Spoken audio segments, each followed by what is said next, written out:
and welcome to the Raising Kellen podcast. My name is Marsh Naidu, and today I am joined by former U.S. House Representative for the 8th Congressional District of Tennessee, Mr. John Tanner, and his beautiful wife, Miss Betty Ann Tanner. Welcome, John. Welcome, Betty Ann. Thank you. We're glad to be here. Yes, thank you, Marsh, for taking time to do this. Mr. Tanner, I would like to start off with you, sir. Can you tell us a little bit about your early years, where you were born, and some of that early life?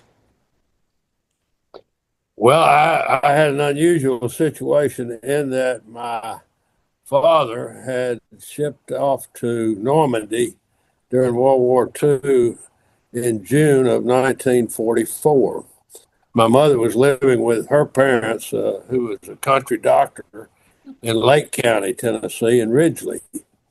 And so a few days before I was born, on September the 22nd, 1944, my grandmother took my mother to Halls, Divesburg Army Air Base at Halls, Tennessee, which was a B-15 bomber base in World War II. And I was born in the infirmary down there on September 22nd, 1944. We then came back to Ridgely and stayed with my grandparents in Ridgely until my dad got home from Germany in early 1946, when he got us and we came to Union City. Interestingly enough, when I was born in Halls at the infirmary down there, my mother stayed in the hospital infirmary for 10 days, and her hospital bill was $12.50. But anyway, so we came back to Union City, and my dad went into business with my grandfather here in the insurance business. And I grew up, went to school in Union City, and then after graduation went to Knoxville. To the University of Tennessee, sir. What did you study for? I was in the School of Business, and at that time, this was in 1960. Well, I entered in 62, but the university had a 3-3 program, they called it, where you went 3 years undergraduate and 3 years to law school, and you substituted your first year of law school for your senior year of undergraduate school, and you got 2 degrees in 6 years, which I was fortunate enough to do because at that time the Vietnam War was looming, and I wanted to get out of school before I had to go to the service, and so I managed to graduate from law school in June of 68 and passed the bar, and then went into the Navy JAG Corps in October of 1968. The university was where I met Betty Ann. Miss Betty Ann, where did you grow up? And I want to know all about how you and John got together. Okay, yes, it's a great story, actually. Yeah. Well, I grew up in Huntington, Tennessee. That's where I was born. I had 2 brothers and a sister, and we grew up mostly out in the country until my freshman year. And then we moved to town. I thought it was a rather idyllic childhood, actually. Dad worked, and he'd come home for supper, and then the children would sit around the dinner table with Mom and Dad, and then we'd go out and play and catch lightning bugs, or in the daytime we'd play baseball or football in the front yard. So it was just a lot of fun, and rather a very fortunate childhood, actually. And it was about Friday night football games, Friday night lights, and playing basketball in the winter, and, going swimming in the summertime, and just having a really good time. My older brother is now living in Nashville. He's a doctor.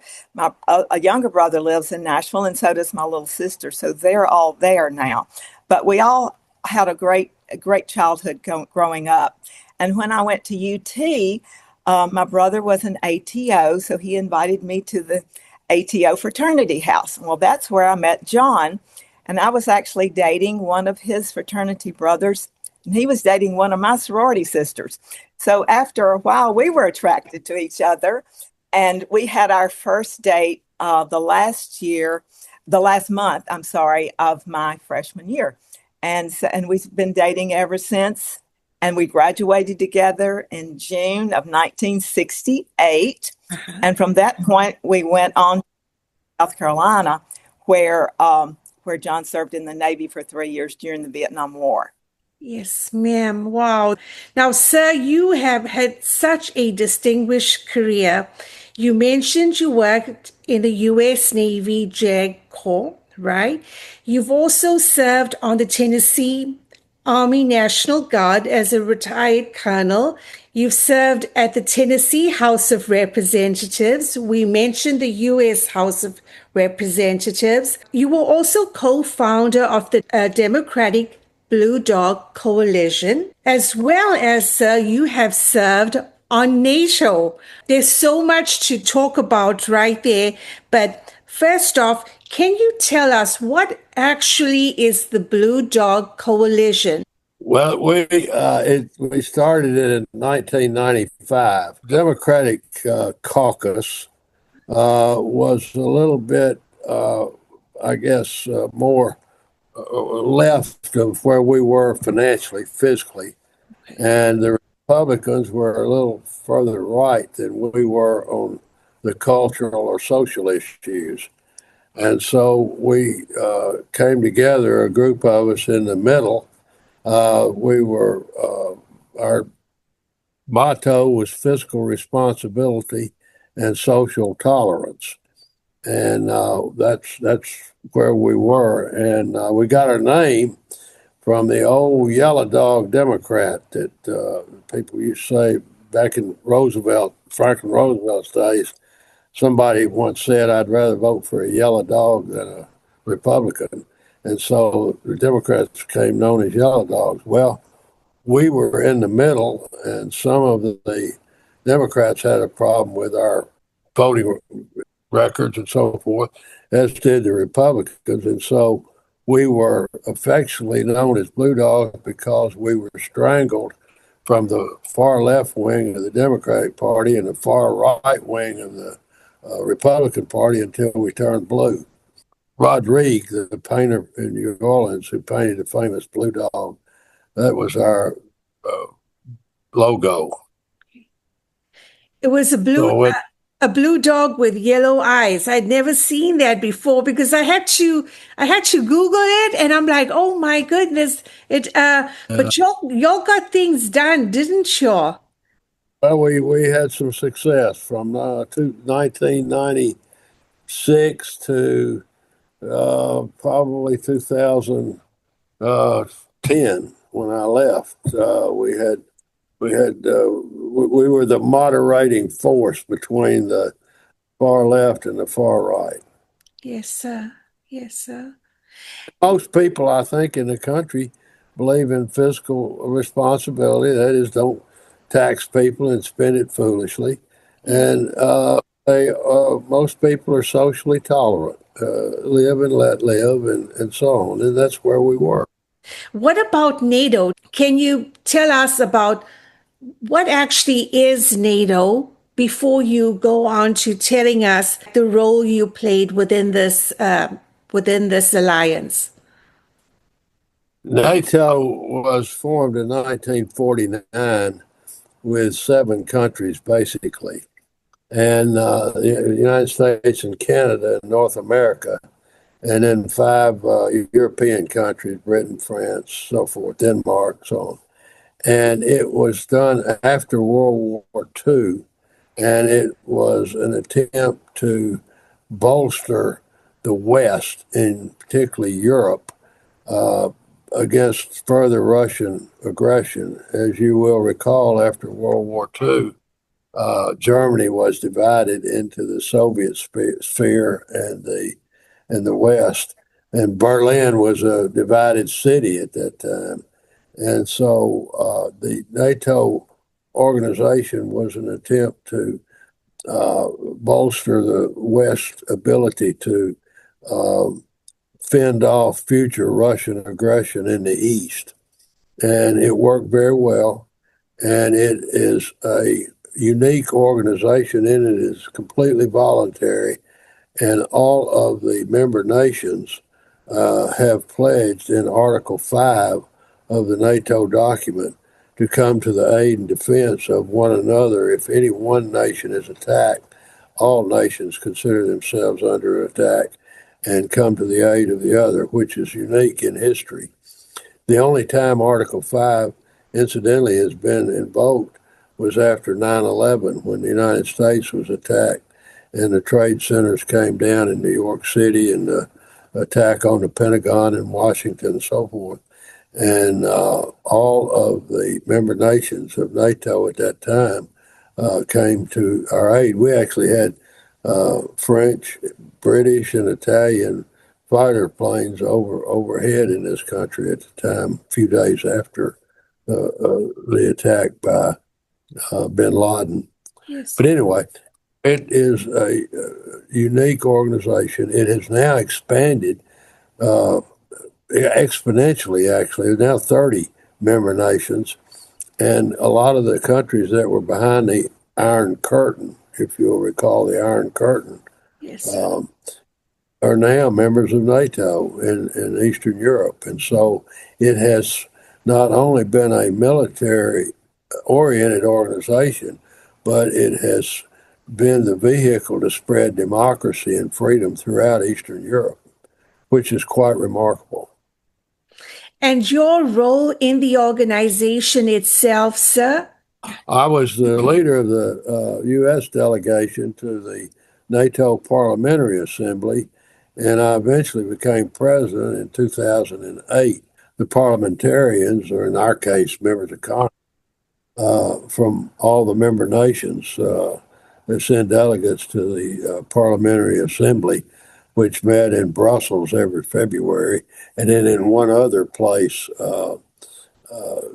in the fall in one of the member countries. When I was president, it was customary for the president to have the standing committee come to his or her country and to his or her constituency in that country. And so when I was president, I invited the standing commission to come to Memphis. And we had hosted them at the Peabody Hotel. And we chose Memphis because at that time there was a direct flight from Amsterdam in the Netherlands to Memphis. And so the European members could go to Amsterdam and then fly directly to Memphis from Amsterdam. So, but we took them to Elvis Presley's house. The Europeans like Elvis because he served in the army in Germany back in the 50s.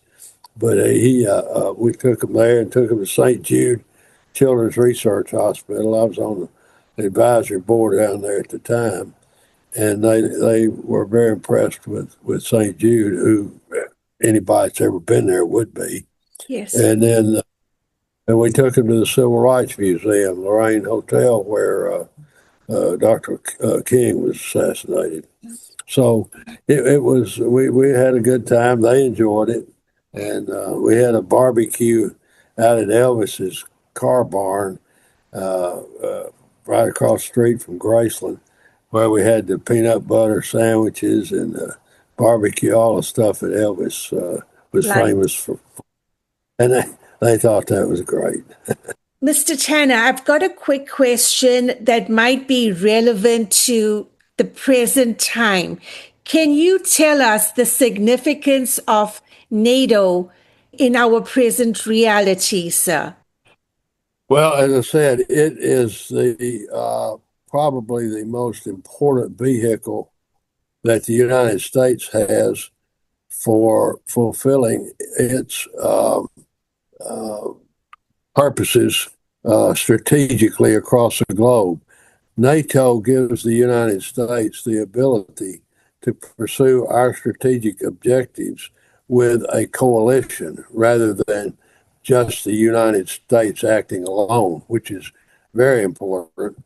And secondly, it is a buffer against Russian aggression. And we see Russian aggression right now in Ukraine and what Russia attacked Ukraine. And make no mistake, Putin and Russia are not our friends. They have designs on Eastern Europe, and it still sticks in Putin's craw that a lot of the old Warsaw Pact countries that were behind the Iron Curtain and part of the old Soviet Union are now free and independent countries and who are members of NATO. And so NATO not only fulfills a strategic military role for the United States under the umbrella of the coalition, but it also is a vehicle to freedom and democracy throughout Eastern Europe, which we could not do otherwise. So today, probably NATO, with the Russian aggression in Ukraine and so on, NATO, I would argue, may be more important than it ever was today. What would you say is a standout moment or career highlight, John?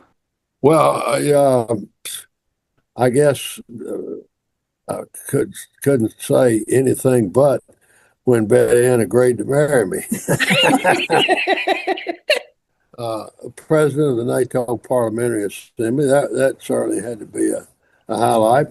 But I've had so many good fortune being elected to the House of Representatives of Tennessee when I was 32 years old. Wow. Being elected to Congress when I was 44. Betty Ann, when we were going to try to see whether or not we wanted to run for Congress, I got Betty Ann and our two children, Elizabeth and Portis, and we went to Washington. And I said, y'all take a good look around here because if we do this, y'all are going to be as affected by the change in our life as I am.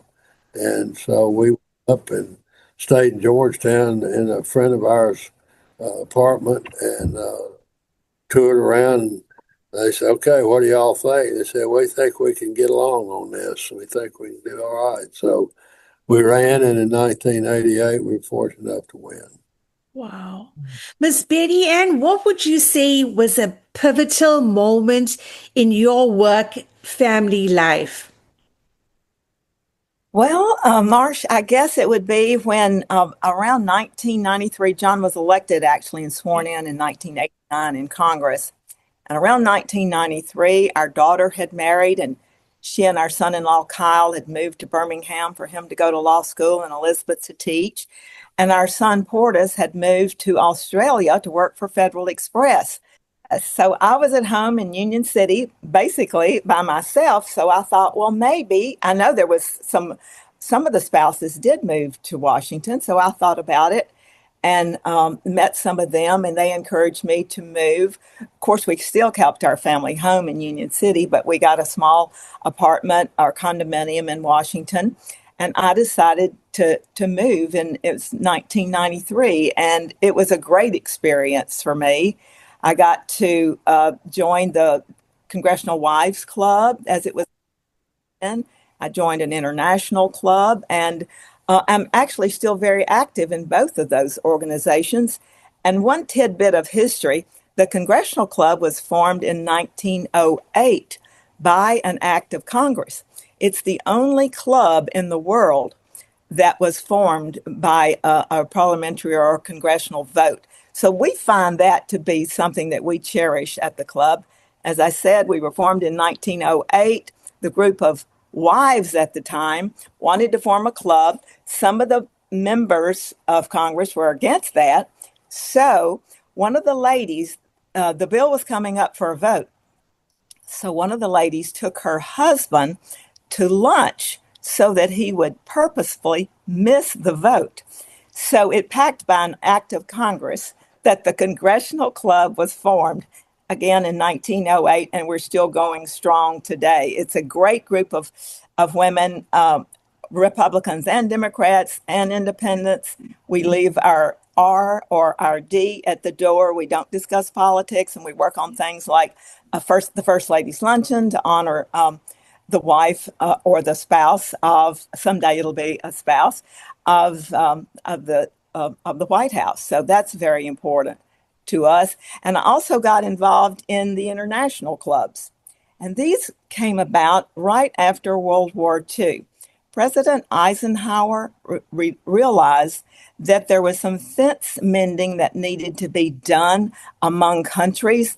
We'd just come off of World War II, and some of the feelings were not so great among some of the countries and some of the ambassadors that had been sent to Washington. So he encouraged his friend, Marion Adair, the congressional spouse from Indiana, to form the international clubs with the diplomatic spouses and some members from the House and Senate. And those clubs have grown and grown and grown since '56. And we still continue those coalitions today. Those clubs are very active. They work hand in hand on many projects. And that's something I've enjoyed a lot as well. And then the International Student House is something kind of new to me. Okay. It was established, though, around 75 years ago, when some of the students from around the world would come to Washington to study, and they couldn't find a place to live. So the International Student House was formed. About 100 students live together, they eat together, they work together. They do get their own jobs, either on the Hill or they go to college for master's degrees, but they live together in this one house and exchange ideas every night. And I think this particular concept will improve relationships, hopefully, going forward in the world. So those are the three things that I've kind of been involved in since I moved to Washington, that pivotal moment, as you referred to, in 1993. Well, tell them about being on the board at Ford's Theater. Yes, I can certainly comment on that as well. Ford's Theater, of course, was the space where, unfortunately, our president was assassinated by John Wilkes Booth back in 1865. And they formed a theater. It was originally a theater, but it closed after Lincoln was shot there. It became a warehouse and several other things. And then a lady named Frankie Hewitt thought during the Eisenhower administration, again, this should become a working theater again. So she gathered together the approval of President Eisenhower and started working on getting a board together to reopen Ford's Theater as Ford's Theater again. And I went on the board. I've actually retired from the board a couple of years ago, and I actually served 23 years on that board and have seen that theater just blossom. They've just done the production 1776, of course, which is going on in Washington. So I'll put in a plug if you're ever in Washington and any of your viewers are in Washington this spring to go see 1776. It's a great play about the founding of our Constitution, of course. Yes. Mr. Tanner, I have a question for you now, sir. If there was one political reform to prioritize at present, what would that be, sir? What would that be for you? Money. Okay. Tell me more. There's too much money in politics, and all of these PACs and so forth. The candidates have lost control of their own campaign because you have these outside groups that come in and spend a lot of money without any consultation whatsoever with the candidate, either for or against, and they have really little, if any, responsibility for the content of these ads, some of which are grotesquely misleading. And so the money that is involved now, the spending and so forth of these outside groups, some of which are dark, what's called dark money, which we don't even know where the money came from or who gave it. But you can rest assured of one thing. I don't know of many people who are going to give $5 or $10 million to a political campaign for good government. They want something from the government for that kind of money. And unfortunately, I think they are getting it. The members now cannot do anything except raise money. It's a vicious cycle, and the person who has the most money doesn't win all the time, but you can rest assured that if you don't have the money, you're not going to win. It's a very difficult time, and I can understand that there are so many good people out there that are wanting to do good and participate in government and finance, and where you receive your money can really impact your campaign, but it can also, as you allude to, impact choices that are made. One of the worst decisions the Supreme Court's made is a case of Buckley versus Vallejo, when they said free speech money was covered under the free speech First Amendment. Money has nothing to do with speech. And when I was speaking at Dyersburg State one time, and I asked the students, I said, "How many of you all think that money is speech?"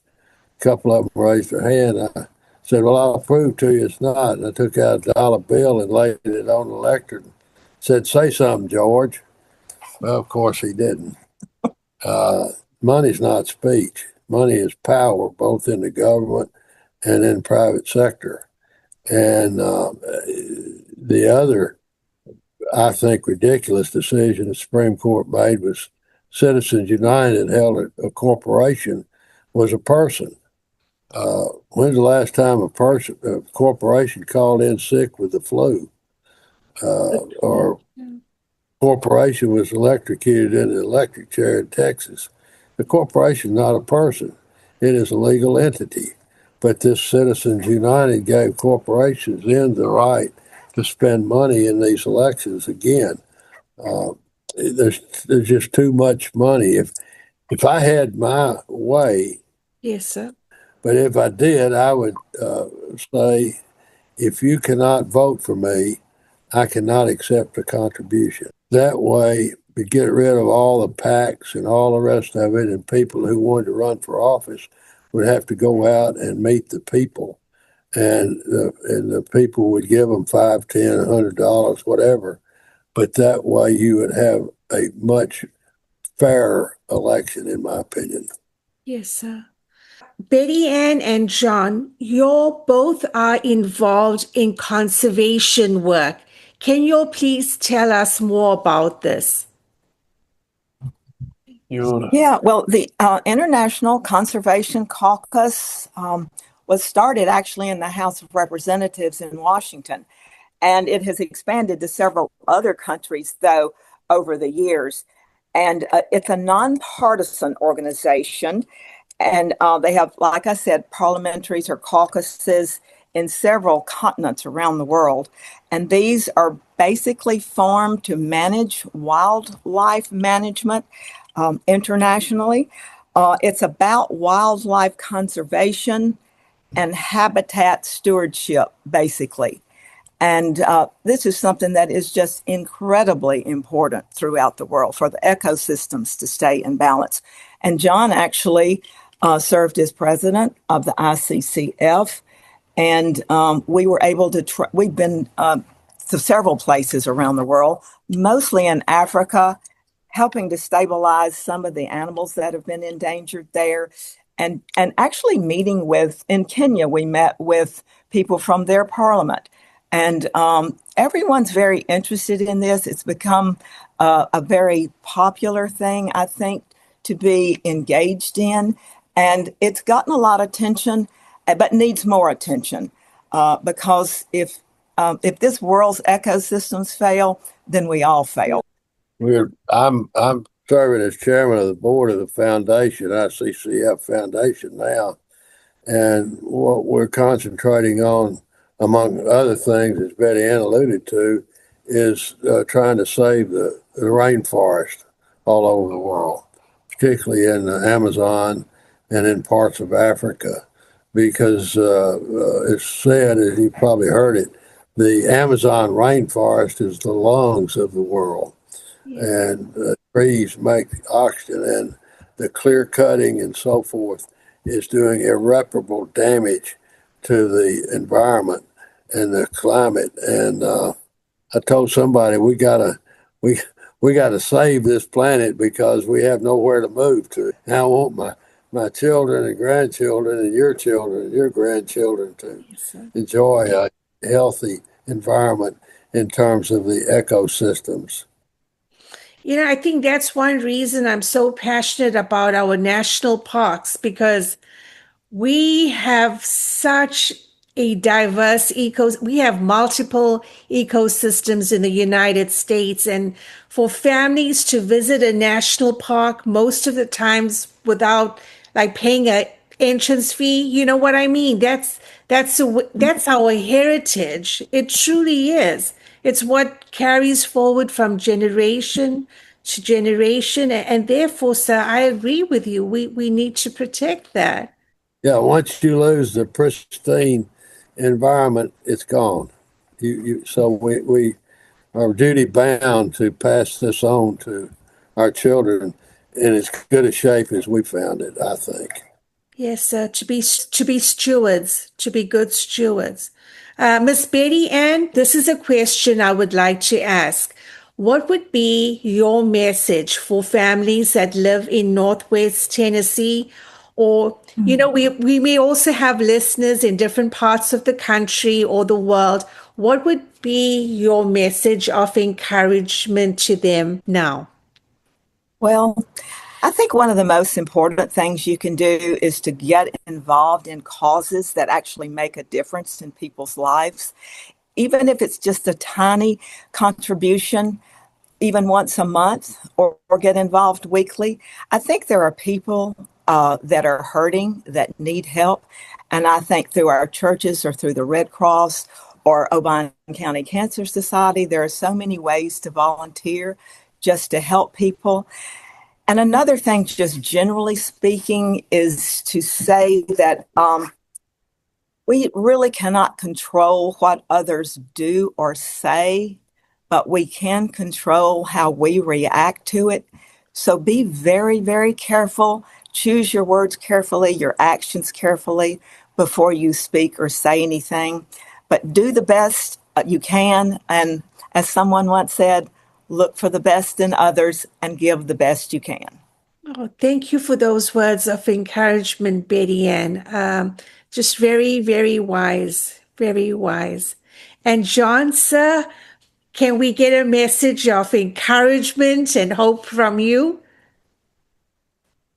Well, yeah, I'll have to think about it right now after the events of the past few days. But this country has had a history of being able to withstand a lot of bad policies and a lot of people who had other than the public good as their calling card. So I don't want us to give up on America, and I give up on the resilience of the people here.